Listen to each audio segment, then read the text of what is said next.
Bonjour et bienvenue sur l'Argus.fr, ici dans un centre de design de chez Stellantis, pour découvrir plus en détail le concept Citroën Hello qui vient de recevoir le trophée l'Argus 2026 du concept car de l'année. Nous avons rendez-vous avec son équipe de design qui va nous en dévoiler tous les secrets. Nous sommes avec Pierre Sabas, directeur du design extérieur chez Citroën. Bonjour Pierre. Bonjour. Merci de nous accueillir pour nous présenter ce concept Hello. Alors déjà, on est étonné par les dimensions et les proportions. 4,10 m, c'est une grosse citadine ou une petite compacte. Pourtant, on a une silhouette vraiment monovolume qui nous rappelle les monospaces avec un grand espace intérieur. Déjà, c'était quoi l'idée derrière ce concept car? Alors, le point de départ, c'était d'imaginer le véhicule familial électrique de demain. En fait, avec l'architecture électrique, on a cherché à l'exploiter au maximum. La compacité du moteur nous a permis de le positionner à l'arrière, sous le plancher de coffre, et donc libérer complètement l'espace à l'avant. Donc avec tout cet espace à l'avant, on a avancé le conducteur au maximum, et pour l'avancer encore plus, on l'a positionné au centre. Et donc en fait, la silhouette est donnée par cette architecture, le mannequin étant avancé très en avant. On a un pare-brise très avancé, un pavillon qui suit, et donc un véhicule complètement monovolume, tout ça dans 4,10 m. Donc, est-ce que Citroën veut enfin débloquer ce rêve de designer qu'on nous vendait à l'arrivée des voitures électriques, d'avoir des nouvelles silhouettes permises par ces nouvelles plateformes?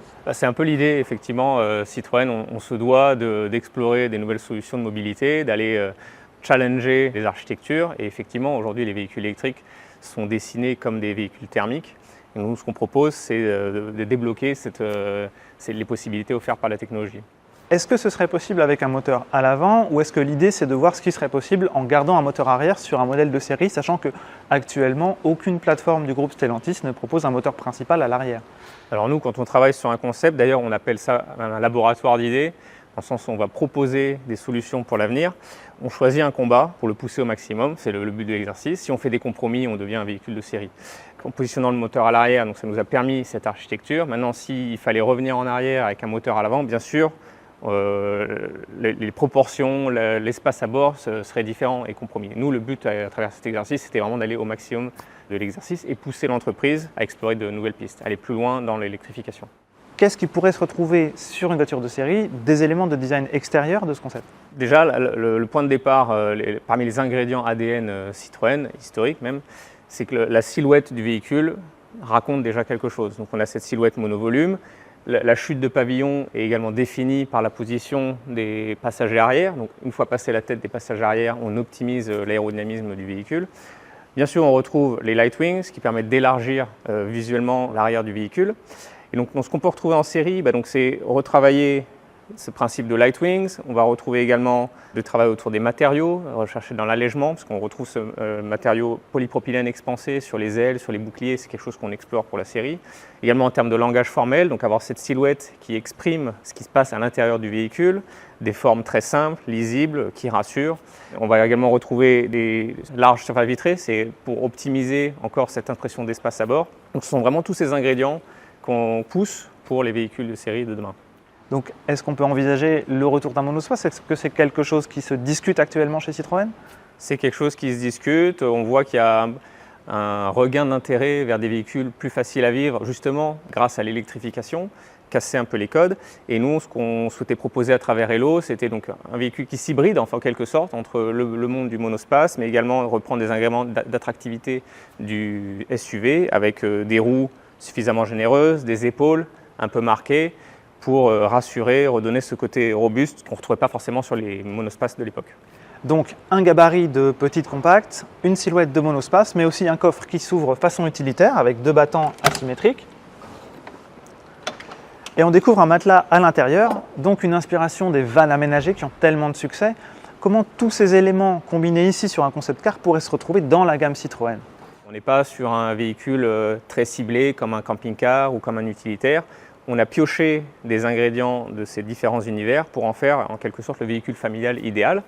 Et à partir de là, on a imaginé des scénarios d'usage dont, par exemple, pouvoir se reposer dans le véhicule. Donc c'est vrai qu'on a travaillé avec Decathlon sur le projet, sur des usages et sur des technologies qui nous permettaient ce genre d'accessoires. Donc ce qu'on peut retrouver dans les véhicules de série, en tout cas c'est l'approche, la volonté d'offrir de la modularité, d'offrir de l'espace, d'offrir des fonctionnalités qui sont peut-être issues d'en dehors du monde automobile, qui vous accompagnent vraiment dans la vie de tous les jours. C'est également la possibilité de pouvoir accessoiriser le véhicule. C'est déjà des thèmes qu'on avait explorés sur notre précédent concept, Oli, où il s'agissait de pouvoir apporter ses propres équipements dans le véhicule et non pas les avoir à demeure dans le véhicule. Donc on a imaginé des accessoires qui viennent se fixer sur la partie intérieure du coffre, comme par exemple ce vidéoprojecteur.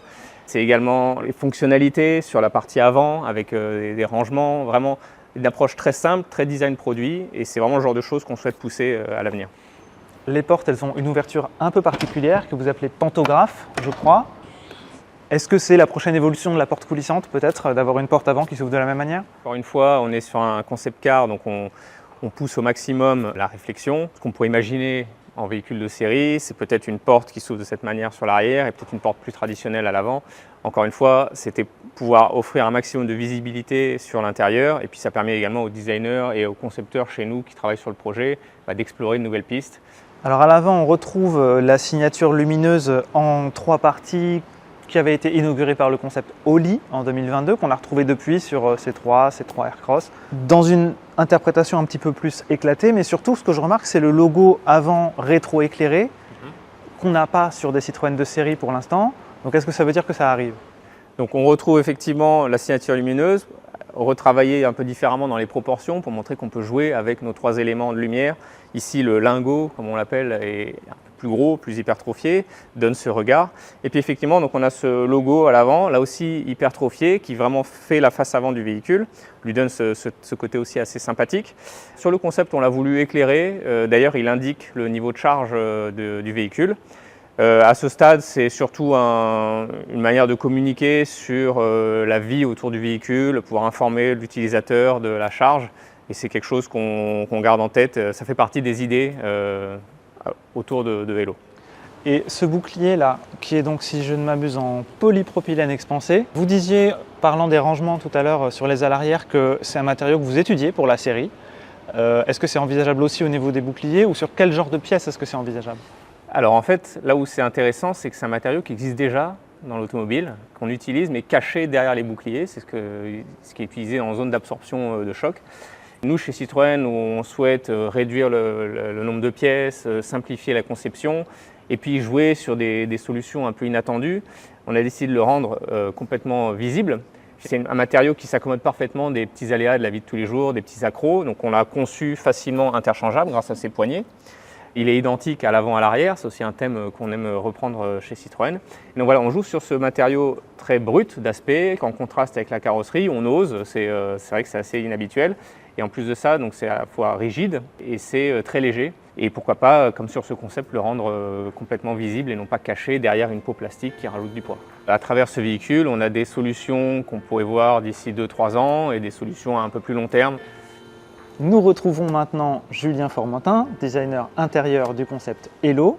Alors ce concept car, il en cache bien plus que ce qu'il apparaît au premier regard. Déjà, nous sommes assis sur les assises des sièges arrière qui peuvent se détacher pour être installés à l'extérieur façon 2 chevaux. On remarque la place centrale du conducteur façon McLaren F1, mais entre les deux, des sièges de second rang qui viennent coulisser depuis le dessous des sièges arrière. En fait, on dirait que vous avez eu carte blanche pour faire ce que vous vouliez à bord de ce concept car. Comment ça s'est organisé de mettre autant d'idées dans un véhicule aussi compact? Le point de départ, on est parti du véhicule le plus petit de notre gamme, la C3, et ensuite on a redistribué les éléments. Donc en fait, le moteur, au lieu d'être à l'avant, il est passé à l'arrière, dégageant l'espace avant du véhicule. On a pu pousser toute la partie colonne, volant, siège conducteur au maximum en avant, et ça nous a donné la conduite centrale de part et d'autre des 2 roues. Et en plus de ça, on a pu rajouter 2 sièges qui coulissent dessous la banquette et qui viennent de part et d'autre du siège conducteur pour augmenter la capacité à 6 personnes au lieu de 5 dans une voiture du même gabarit. Le siège conducteur est aussi inspiré du monde du camping-car, il tourne à 360 degrés et on a aussi pu du coup jouer sur tous les rangements qu'on voit dans tous ces sacs et sacoches sur les côtés du véhicule. On retrouve les rêves de designer à l'arrivée de la voiture électrique qui nous promettait des silhouettes inédites. Là, on en retrouve une qui me rappelle un petit peu le monospace Toyota Previa des années 90 qui avait un moteur central qui avait permis d'avancer le poste de conduite également. Est-ce que c'est quelque chose que vous cherchez à pousser en interne chez Citroën?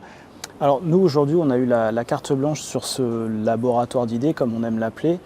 Maintenant, on explore toutes les possibilités pour ce qui est du futur en ce qui nous concerne. Le design intérieur du concept, il s'ouvre beaucoup vers l'extérieur. On l'a vu avec les assises détachables, mais ici avec la partie arrière du toit qui s'ouvre pour dégager un vaste espace de plein air. Cette partie supérieure du bouclier sur laquelle on peut s'asseoir pour profiter du grand air. Est-ce que Citroën ne chercherait pas à intégrer des éléments de van aménagés dans les aménagements intérieurs de ces futurs véhicules? Alors on a été chercher l'inspiration un peu partout, dans le catalogue d'accessoires Decathlon, dans leur façon de faire, mais aussi dans le van aménagé. Avec de nouveaux accessoires peut-être en cours de design pour des prochains véhicules? Pourquoi pas. Donc pour la partie reste, la partie repos, on a les sièges qui se basculent, qui créent un plancher plat, et en collaboration avec Decathlon, on a développé des matelas qui sont rangés directement sous les panneaux du coffre. On peut facilement loger 2 adultes à l'intérieur. On a le toit qui s'ouvre, on peut profiter d'une nuit étoilée, dormir à la belle étoile. Et on a également au plafond, on a l'écran déroulant qui permet aussi pendant le repos de profiter d'un film.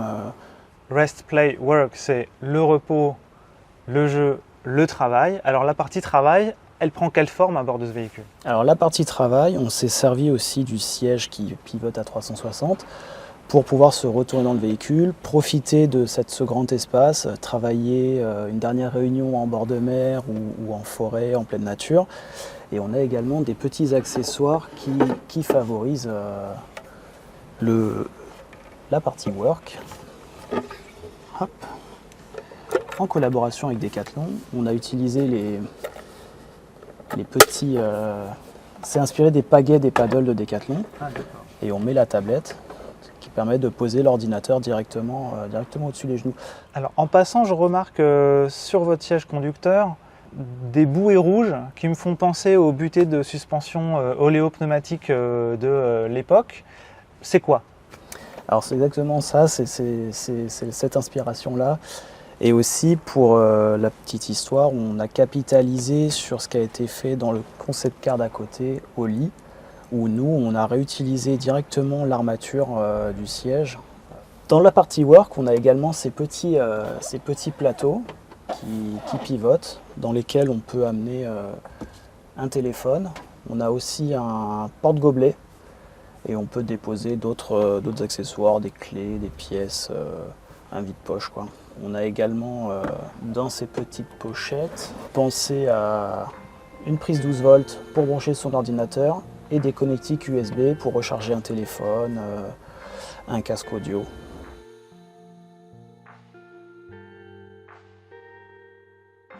Tout ceci nous amène à l'interface utilisateur du concept car. Son responsable, c'est Loïc Philippot. Bonjour. Bonjour Max. Merci de nous accueillir à bord de ce véhicule. Alors la première chose qu'on remarque quand on s'installe comme vous sur le poste de conduite, c'est ce grand bandeau d'affichage sur le pare-brise transparent. Comment cette idée vous est venue? Comment est-ce qu'il a été conçu? Alors, c'est une évolution de ce qu'on a aujourd'hui sur IC3. On a utilisé un effet de réflexion d'un écran dans une lame et on l'a étendu sur le concept car pour donner cette impression d'affichage complètement étendu pour aller de pilar to pilar. L'objectif étant de retrouver l'information au plus proche de la route et flottante, comme on voit dans cette zone transparente. Donc ce qui marche très bien. En plus avec le volant au centre, on se retrouve avec la vitesse au centre et 2 informations entre guillemets périphériques. On a les infos de conduite d'une part, on a la navigation, on a du média, donc on retrouve globalement le même univers qu'on retrouve dans une voiture classiquement, donc les mêmes infos, mais traitées de façon plus simple. L'objectif c'était de retrouver aussi une façon de traiter les graphismes avec la même simplicité que l'intérieur. Citroën est une marque qui se veut toujours populaire, qui tient ses coûts pour essayer de tenir ses prix. Pourtant, cet affichage, il a l'air vraiment très high-tech. Alors, comment vous avez réussi à concilier ces 2 impératifs? Les écrans sont les écrans standards. Donc, c'est 10-25, c'est un format d'écran qu'on utilise dans l'industrie de façon complètement transversale. Donc déjà, ça a été ce choix d'écran aujourd'hui qui nous permet de réduire les prix si on devait appliquer ça à un véhicule série. C'était le premier élément. Le deuxième élément, c'est par sa technologie simplement, c'est un écran classique voilà, qu'on vient refléter dans une lame. Donc il y a un traitement qui se fait aujourd'hui sur la lame de verre, et puis c'est tout. Ça n'a pas difficulté de technologie aujourd'hui d'un head-up display avec des miroirs, avec un jeu de réflexion beaucoup plus complexe. C'est quelque chose d'extrêmement simple, entre guillemets, qui permet aussi de contenir les prix. Et on voit qu'aujourd'hui, ça devient une tendance et que ça marche très bien parce que c'est le meilleur compromis entre une instrumentation classique et un head-up display. Là, on a le meilleur des deux mondes, globalement, en contraignant, entre guillemets, le prix qui est quand même important pour Citroën. Donc on devine que c'est envisageable d'ici quelques années sur des Citroën de série d'avoir un bandeau d'affichage de ce type. C'est déjà ce qu'on a sur la IC3, donc c'est une évolution, globalement. Voilà. Après, ça va être un choix, globalement, de nombre d'écrans, de taille d'écran, mais la technologie, on la maîtrise déjà. Les informations qui s'affichent sur ce bandeau, on voit qu'on peut les commander par 2 petits joysticks sur le volant. Volant monobranche, c'est bien écrit dessus comme un rappel à d'anciennes Citroën. Qu'est-ce qui vous a guidé pour le design de cette interface vraiment minimaliste où tout se passe sur le volant? L'objectif, c'est d'avoir toutes les interactions au plus proche du conducteur. Donc, on a ce petit joystick aujourd'hui qui nous permet d'aller manipuler le contenu à distance de nos écrans. On remarque des commodos rectangulaires, une forme assez originale. On sait que certains constructeurs en ce moment jouent un peu avec les formes des commodos, essayent de nouveaux concepts, de nouvelles formes. Est-ce que Citroën veut aussi tenter de s'éloigner de la forme classique des commodos ou c'est vraiment propre au concept car? Oui, il y a cette volonté, je suppose, globale, de ne plus avoir cette grosse sucette qui prend beaucoup de place. Typiquement, le PRND qui se retrouve sur la gaine, qui est quelque chose qu'on a envie de pousser, en tout cas. Comme la modularité intérieure, on adapte cette même logique aujourd'hui sur l'IHM avec 3 modes. Le premier, c'est qu'on peut, avec la petite tablette, travailler dans le véhicule. Et dans ce cas-là, on utilise notre grand écran panoramique comme bureau étendu. Ça ne va pas être notre interaction première, mais ça permet de rajouter les informations comme sur un bureau étendu. Ses appels FaceTime, son calendrier, on peut imaginer tout plein de use cases avec le mode Work. On a un deuxième mode qui est le Rest. Donc là, on s'est mis à l'arrière. On a gonflé le matelas, et puis on a une petite musique d'ambiance. On a aussi des graphismes aujourd'hui qui prêtent au calme. Et éventuellement, avant d'aller faire du sport, puisqu'on a un partenariat avec Decathlon, donc on a développé un mode qui s'appelle Play. Donc on va localiser globalement autour de la voiture des spots pour aller faire du sport. Et là, on vous propose d'aller en dehors de la voiture, de vous guider vers la destination pour aller faire du sport avec le mode Play.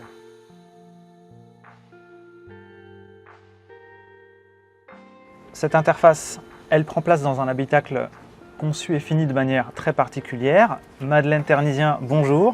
Bonjour. Merci de nous accueillir dans cet espace que vous avez supervisé en tant que designer couleur, matière, finition. Alors déjà, la première chose qu'on remarque, c'est la couleur, c'est orange. Ouais. Qu'est-ce que ça signifie cette couleur? En fait, ce orange, c'est une couleur qui est vraiment identitaire pour nous. C'est vraiment la couleur qui nous représente. Elle est optimiste, elle est vraiment joyeuse. Cette couleur était présente sur Hello en petites touches et on ouvrait les portes de cette voiture avec une teinte de caisse blanche et on entrait dans un intérieur rouge. Et donc là, sur Hello, tout naturellement, on a eu envie d'inverser les proportions. Donc c'est pour ça qu'on a une teinte de caisse dans cette couleur très forte avec des détails blancs à l'extérieur, un pilier A blanc.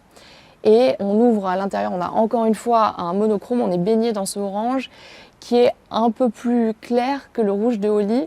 Parce que comme c'était vraiment un espace à vivre, il fallait quand même que ce soit une couleur dans laquelle on se sente bien, dans laquelle ce soit vraiment agréable de vivre en fait, tout simplement.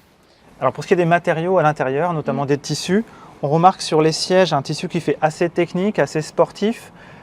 Comment vous avez choisi justement les tissus qui habillent la sellerie des sièges? Ça, c'est vraiment venu de la collaboration avec Decathlon. On a été chez eux, regarder eux les matériaux qu'ils manipulent, leur banque de matières pour tout type d'application. On a été aussi en magasin, regarder les produits. Et donc c'est vraiment une inspiration des tissus techniques, notamment des chaussures. Ils utilisent beaucoup ce type de maille, donc c'est un tissu qui est très flexible et malgré tout résistant. Et qu'on a trouvé intéressant parce que, ok, il est monochrome, mais il a beaucoup de profondeur. Il y a vraiment un côté très texturé.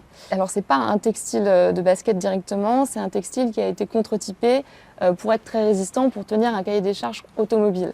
Parce que c'était important aussi que dans cette voiture, les matériaux puissent vraiment résister à l'utilisation, à l'usage. Donc, c'est un type de sellerie qu'on pourrait retrouver sur une voiture de série? Complètement. C'est complètement des choses qu'on pourrait transposer, oui. Et dans la couleur, parce que la production automobile actuelle a quand même tendance à se tourner beaucoup autour du gris ou du beige. Est-ce qu'on peut attendre peut-être chez Citroën des couleurs plus vives, justement du orange par exemple? Pour de la série, c'est toujours plus compliqué parce qu'il faut penser que le véhicule va vivre pendant 10 ans, voire plus. Et le problème de couleurs aussi vives, c'est que c'est très salissant. Ça peut le faire, on a des intérieurs clairs en automobile, c'est possible. Après, il y a aussi une histoire d'acceptation des clients. Nous, on ne demande qu'à mettre de la couleur, en tout cas. Donc voilà, on espère pouvoir le faire, évidemment, ouais, bien sûr.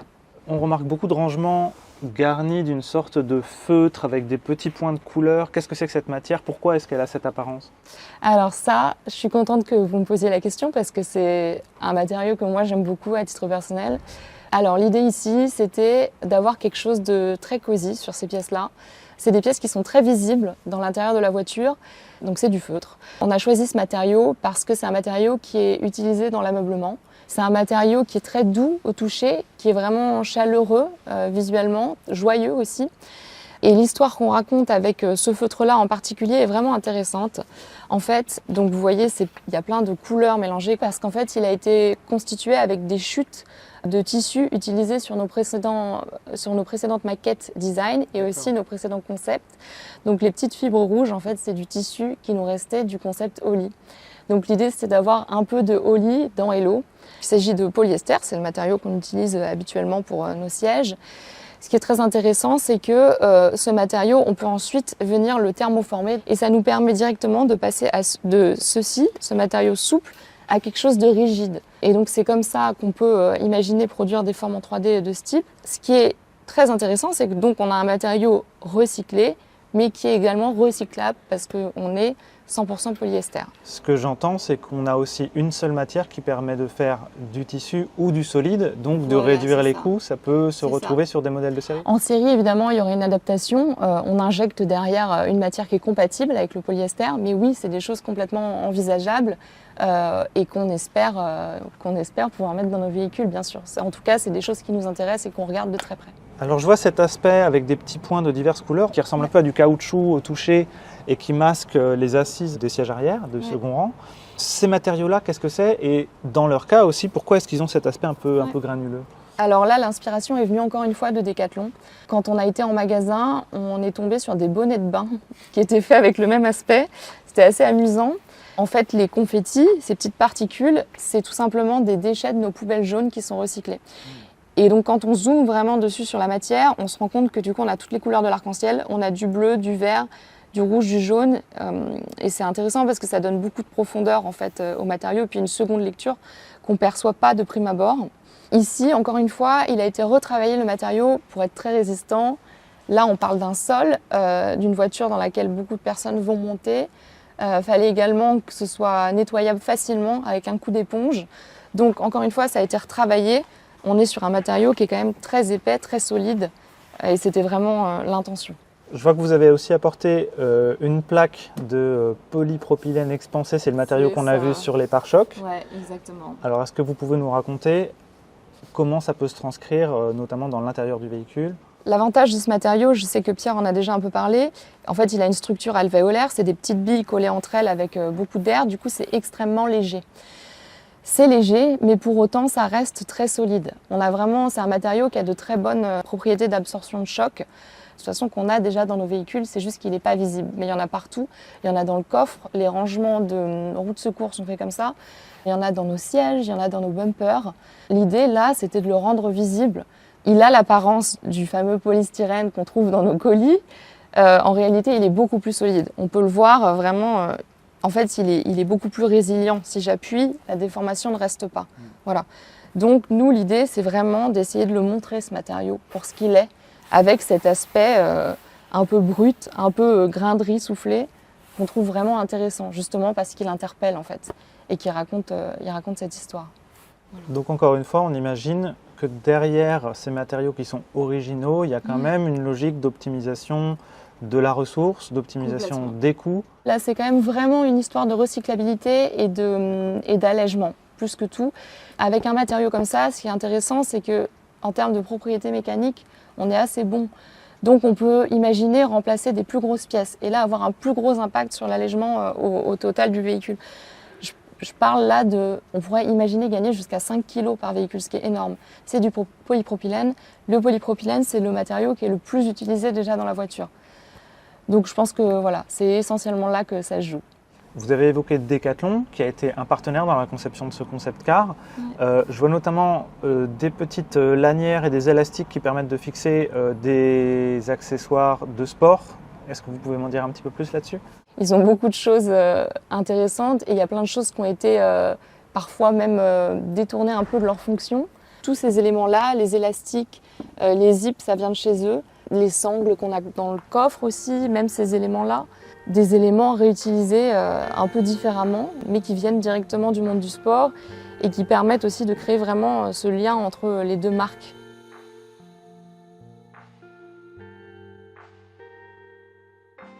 Pierre Sabas, on se retrouve après que votre équipe nous a présenté un petit peu plus en détail les différents éléments du concept Hello. Vous l'appelez laboratoire d'idées. Effectivement, on se rend compte que vous avez eu beaucoup de liberté pour mettre beaucoup de choses dans cette voiture. Des choses qu'on espère voir arriver sur des Citroën de série, mais ce côté à la fois cohérent et très innovant, c'est aussi ce qui nous a motivés à décerner à ce concept le trophée L'Argus 2026 du concept car de l'année.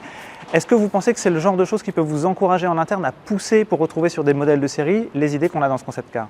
Tout d'abord, merci pour ce trophée de concept car de l'année. C'est pour nous un honneur, on est très fiers et heureux de recevoir ce prix, décerné en plus par un jury d'experts. C'est le premier prix que reçoit Hello, quelques semaines seulement après son lancement. On espère que ce ne sera pas le dernier.